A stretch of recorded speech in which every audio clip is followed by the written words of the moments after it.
What we do here is go back.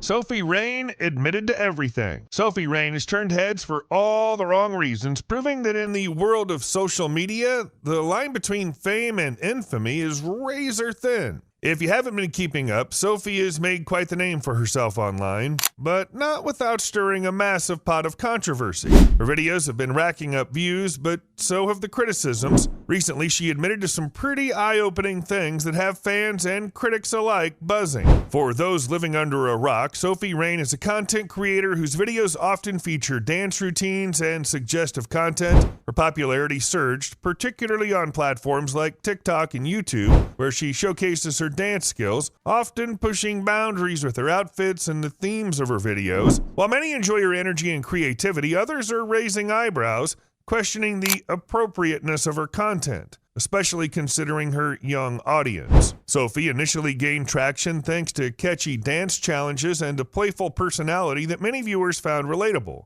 However, as her content evolved, it became evident that her approach leaned heavily into the risque, often blurring the lines between fun and inappropriate. The question is, at what cost? As her following grew, so did the backlash. Critics quickly pointed out that her content often seemed targeted at younger viewers, many of whom might not fully grasp the implications of what they were watching. This isn't just a debate about creativity, it's a serious concern regarding the influence that content creators have on impressionable minds. Sophie has found herself at the center of a storm, with many accusing her of promoting adult themes to kids. What makes the situation even murkier is Sophie's reaction to this criticism. Instead of engaging with her audience and addressing their concerns, she's often resorted to defensive tactics. Well, I got told, right, that apparently, so you did like the TikTok, but then you used the Spider-Man video to like kind of promote your stuff? If that makes Yes, so, I couldn't get away from it. People just Uh-huh. kept saying it was me, whatever, so I just played into it, at this point. My friends and people around me were saying that I should just start an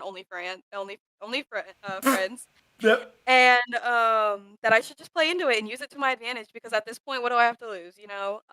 This has only fueled the fire, making people wonder if she truly understands the impact of her actions. Recently, during a podcast interview, Sophie made some surprising admissions. For someone who's been so defensive in the past, her willingness to open up about her content and its implications was unexpected. She acknowledged that she often feels misunderstood and that her intent was never to target a young audience. Instead, she argued that she creates for a wider demographic, emphasizing creativity over context. But here's the kicker. She also admitted that she's aware of how her content is perceived. This candidness is a double-edged sword. On one hand, it shows some level of self-awareness. On the other, it raises more questions about her judgment. If she knows her videos can be interpreted in ways she doesn't intend, why continue down that path? Sophie's reality check came when she appeared on a live stream with fellow influencer FaZe Clan. The host confronted her about her audience's perception and the motivations behind her content. It was a moment of truth, and she couldn't dodge the questions anymore. The conversation turned awkward quickly as the host bluntly stated how many viewers might see her content as more than just dance videos. Instead of shutting down the discussion, Sophie attempted to play it cool, but it was clear that the admission hit hard. She tried to laugh it off, saying she didn't want to think too much about how her audience perceives her. This dismissal raised eyebrows. Can she really be so disconnected from the consequences of her online persona?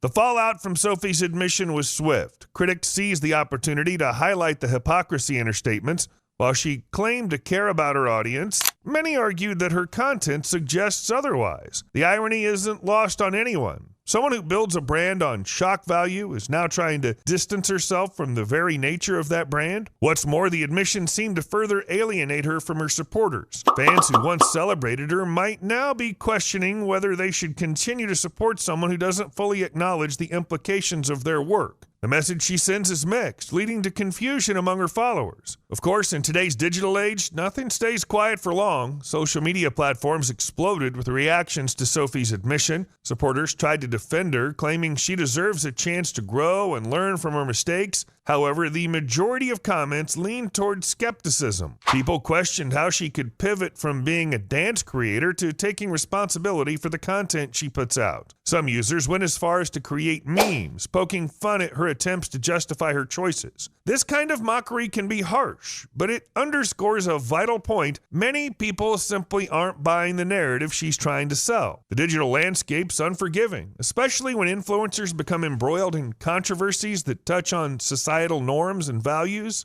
Sophie's situation opens the door for a much broader discussion about influencer culture. In an age where young people are increasingly consuming content online, the responsibility of content creators has never been more crucial. Are influencers merely entertainers, or do they hold a certain duty to their audience? The answer isn't simple. For Sophie, the path ahead is rocky. She can either double down on her current style or pivot to something more conscious and responsible. The former could alienate her even further, while the latter might risk losing her core audience. It's a balancing act that many influencers struggle with, and Sophie's no exception. So what does the future hold for Sophie Rain? Will she embrace the feedback and transform her content into something more responsible? Or will she continue down the provocative path that brought her fame? The answer may depend not only on her willingness to adapt, but also on how her audience responds to her next moves. In the short term, we're likely to see Sophie attempt to mitigate the damage done by her admission. Expect her to roll out content that appears more thoughtful and reflective. Whether that translates to genuine change remains to be seen. It's one thing to admit wrongdoing, it's another to actively change your behavior in response to it.